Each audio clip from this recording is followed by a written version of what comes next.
लखनऊ में मैच होना था और लाइव देखने की इच्छा जाहिर करता है जब एक 19 साल का लड़का, जिसके परिवार में उसके चाचा-चाची और उसके मम्मी-पापा दोनों लोग रहते थे, दोनों परिवार इकट्ठे ही रहते थे एक साथ और उन्हीं के बीच में था एक लड़का जिसकी उम्र 19 साल की होती है।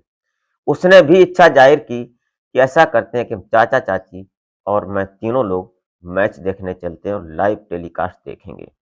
ये विचार करके जब वो अपने अपने गाँव से लखनऊ के लिए रवाना होते हैं, वहाँ जाकर जाते हैं और मैच देखते हैं। लेकिन आज उसकी चाची ने जीन्स और टी-शर्ट पहन रखी थी। भले ही उसकी उम्र 36 की थी, लेकिन उम्र उसकी 26 की लग रही थी। उसको देखकर कहीं न कहीं जो लड़का था, वो उसकी तरफ ही ध्यान दे रहा था। उसके शरीर के आकर्षण को निहार रहा था। भले ही वो मैच देखने गया था लाइव, लेकिन आज वो कुछ और देख रहा था। जब चाचा उसका खाना लेने चला जाता है होटल में, तो फिर जो होटल के कमरे में जो भतीजा और जो चाची थी, दोनों एक-दूसरे के साथ शारीरिक संबंध बनाते हैं, दोनों इंटीमेट होते हैं। उसके बाद जो चाची थी, वो इतना पछताती है जब वो प्रेग्नेंट हो जाती है, उसके पति के जाने के बाद। फिर कहानी एक इस तरह से सामने आती है कि लोग सोचने पर मजबूर हो जाते हैं कि एक ऐसे पवित्र रिश्ते को शर्मसार लोग कैसे कर देते हैं। वही जानेंगे सिलसिलेवार तरीके से इस घटना के माध्यम से, तो आप इस घटना में अंत तक ज़रूर वॉच कीजिएगा, तो एक लाइक करके छोटा-सा कमेंट ज़रूर कर दिया करें। और हर रोज़ की तरह आपसे बस वो एक छोटी-सी रिक्वेस्ट है कि हमारे चैनल को अगर आप पहली बार विज़िट किए हैं, तो प्लीज़ हमारे चैनल को सब्सक्राइब ज़रूर कर लें। तो नमस्कार, प्रणाम, मैं अजय कोहली और आप देखना शुरू कर चुके हैं माई सफ़र तक। आज की कहानी शुरू होती है उत्तर प्रदेश का एक सुंदर शहर सीतापुर और सीतापुर में रहते हैं जो कि जिसका नाम एक लड़का अभी और अभी की उम्र अभी 19 साल की थी। इसके माता-पिता का नाम छुपा दिया गया है। दरअसल ये कहानी कुछ इस प्रकार से ही थी। जो लड़का था अभी, इसकी उम्र 19 साल की होती है। परिवार की बात करें तो इसके मम्मी-पापा और ये इसके चाचा-चाची दोनों लोग एक साथ ही रहते थे। जो चाचा-चाची चाची थे, उनकी शादी तो हो चुकी थी, लेकिन उन कुछ साल गुज़र गए थे, लेकिन अभी तक उनके पास कोई बच्चा नहीं था।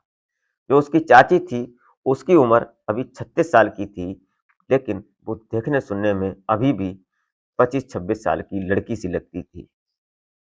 लखनऊ में लाइव टेलीकास्ट देखने के लिए मैच ये तैयार होते हैं और जो अभी होता है, इसने विचार किया और अपने चाचा चाची से बोलता है कि चाचा चलो मैच देखते हैं, लाइव देखेंगे, टीवी पर तो हर बार देखते हैं, अभी पिछले मैच की बात है। तैयार हो जाते हैं, उसके चाचा बोलते हैं अखबार पढ़ते हुए कि ठीक है चलेंगे। लेकिन जो उसके चाचा थे, वो एक होटल में रिसेप्शनिस्ट थे, जहाँ रिसेप्शन एरिया होता है, वहाँ पर वो बैठते थे। जो कस्टमर आता था, उसको वो डील करते थे। अब ये दोनों तैयार हो जाते हैं, उसके बाद जो लड़का था, वो भी तैयार हो जाता है। उसने ऑनलाइन टिकट जो थी, बुक कर दी और बुक करने के बाद अब ये निकलने को तैयार होते हैं। लेकिन आज उसकी जो चाची थी, वो बड़ी सुंदर लग रही थी और उसने बड़े अच्छी तरह से कपड़े पहने थे। कपड़े क्या, एक जीन्स और टी-शर्ट पहन रखी थी। आज अंजू एक जवान लड़की लग रही थी, क्योंकि वो इतनी सुंदर ही थी। जब तीनों लोग घर से निकलते हैं, उसके बाद जब वो अभी अपनी चाची अंजू को देखता है, तो वो देखता ही रह जाता है। वो सोचने लगता है, उसके दिमाग में कुछ और ही चलने लगता है। होटल में जाते हैं, पहले तो यहाँ से ये निकलते हैं और सीधा लखनऊ पहुँचते हैं। लगभग 7 घंटे का सफ़र होता है सीतापुर से लखनऊ तक का और साढ़े 7 बजे मैच शुरू होना था, वहाँ 6 बजे से इंटर होना था। वहाँ जाते हैं, जाने के बाद पहले पहुँच जाते हैं और ये अपनी सीट कवर करते हैं। तीनों लोग एक साथ में बैठते हैं, बीच में उसकी चाची बैठती है, एक साइड में रवि अभी बैठा हुआ था और एक साइड में उसके चाचा बैठे थे।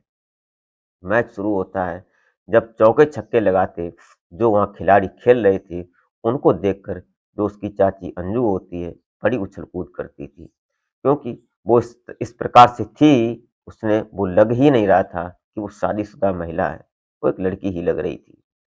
खुशी की वजह से कभी-कभी वो अभी को भी अपने गले में लिपटा लेती, उसको लिपट जाती और जब स्पर्श अभी अपनी चाची का पाता, तो उसके अंदर काम उत्तेजना जागृत हो जाती। वो उसके शरीर के अंगों के जो उभार थे, उनको छूता और कभी-कभी अपने अंदर इतनी उत्तेजना बनाता, उसके अंदर ऐसी इच्छा जागृत हो जाती कि वो भी अपनी चाची को कसकर पकड़ लेता। बड़ी खुशी थी और सभी लोगों के सामने यही सब हो रहा था। चाचा भी बड़ा खुश हो रहा था क्योंकि चाची और भतीजे का प्यार था। कोई इसमें शंका और संदेह की तो बात थी ही नहीं। यही सब चल रहा था, मैच खत्म होता है और मैच जब खत्म होता है तो लगभग 10-11 बज जाते हैं। वहाँ से आने के बाद अब उनको कोई ट्रेन नहीं थी सीतापुर आने के लिए। फिर वो सोचते हैं कि आज तो होटल में ही रुकना पड़ेगा। होटल में पहुँचते हैं, होटल वाला जो रिसेप्शनिस्ट था उसने बोला कि भाई अभी तो फिलहाल एक ही कमरा छोटा-सा खाली है और वो भी डबल बेड है।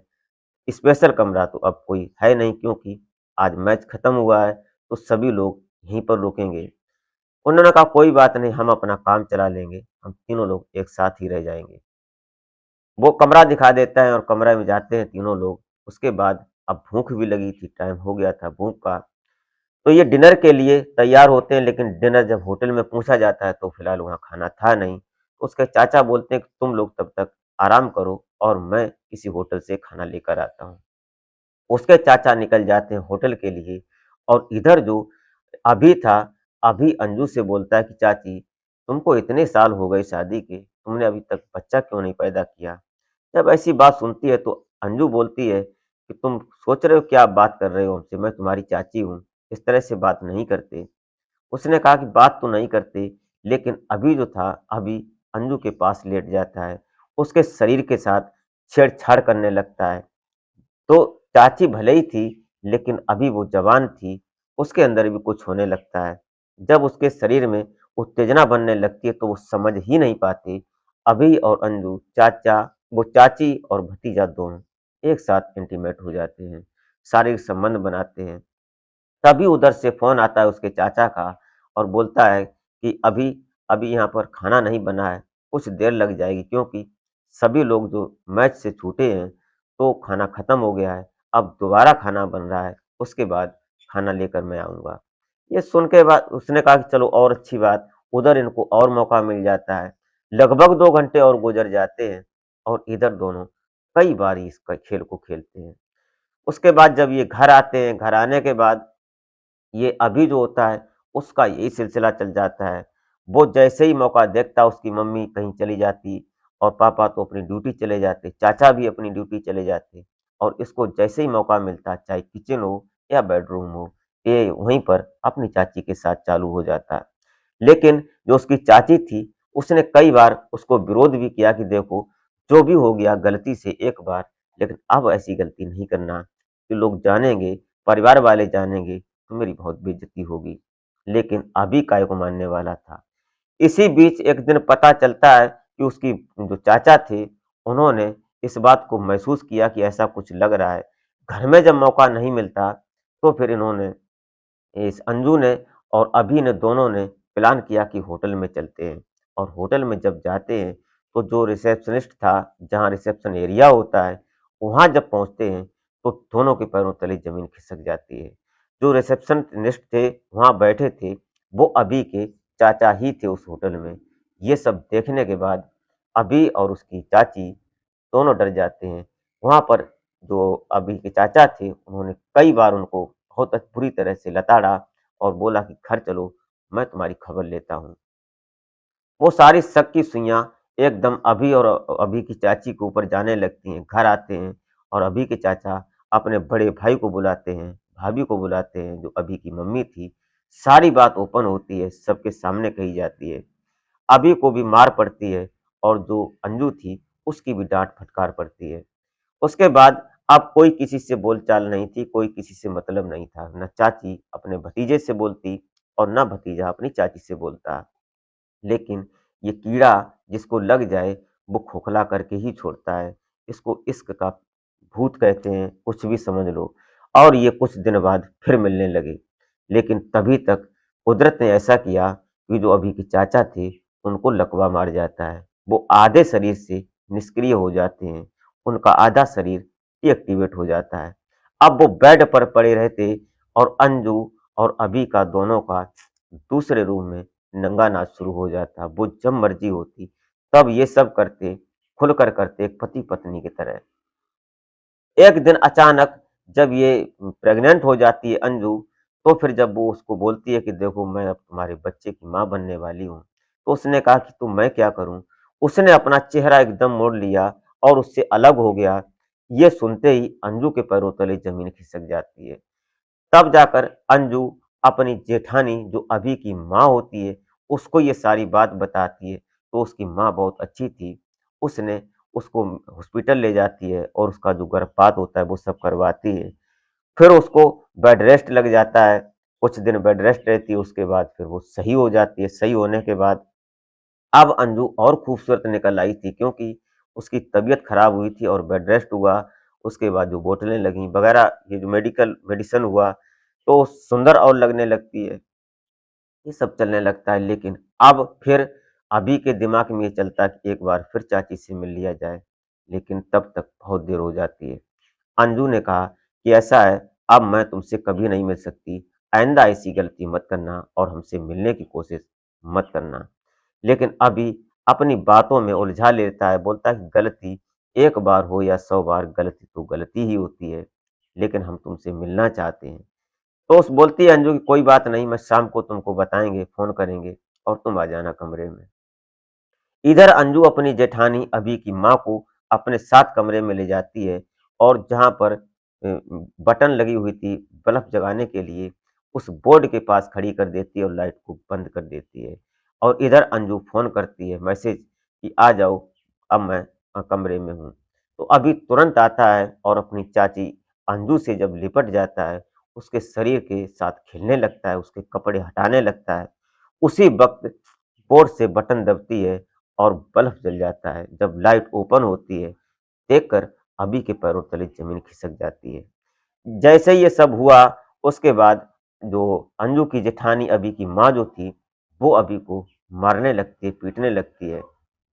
अंजू भी आज अपनी भड़ास निकालती है और इधर तब तक 2-4 दिन पहले ही जो अभी के चाचा थे, वो लकवाग्रस्त थे, वो पड़े रहते थे लेकिन उनकी अकस्मात जब मौत हो जाती है, तब ये प्रेग्नेंट हुई थी, तो बहाना ये था कि वो अपने पति से प्रेग्नेंट हुई है लेकिन ऐसा कुछ नहीं हुआ था।